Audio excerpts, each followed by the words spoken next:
Sun international, Visakhapatnam, Hyderabad 8575795757. ఊడి నదులలో తేలడం చూసాం. అలాంటి పరిస్థితులు రాకుండా ఈ ఒక్క బ్యారేజ్కే కాదు, మిగతా ప్రాజెక్టులన్నీ కూడా రాష్ట్రంలో ఎక్కడెక్కడ ఏమేమి అవసరాలు ఉన్నాయో ముఖ్యమంత్రి దృష్టి పెట్టాల్సిన అవసరం ఉంది. వాటన్నిటినీ కూడా నివారించిన అవసరం ఉంది.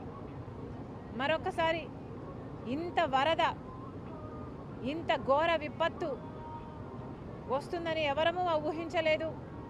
కానీ రెయినీ సీజన్ అంటేనే రెయిన్స్ వచ్చే సీజన్ కాబట్టి వీలైనంత వరకు ప్రికాషనరీగా ముందుకు ముందే ప్రభుత్వాలు, అధికారులు ఆలోచన చేసి డ్యామేజ్ కంట్రోల్ మోడ్లోనే రెయినీ సీజన్ మొదలు నుంచి ఉండాలని కాంగ్రెస్ పార్టీ కోరుతుంది. ఈ బ్యారేజ్కు సంబంధించి వెంటనే చర్యలు తీసుకోవాలి. ఎవరు దీనికి అకౌంటబుల్లో, ఎవరు దీనికి రెస్పాన్సిబుల్లో వెంటనే కనుక్కోవాల్సిన అవసరం ఉంది. కఠినంగా శిక్షించాల్సిన అవసరం ఉంది.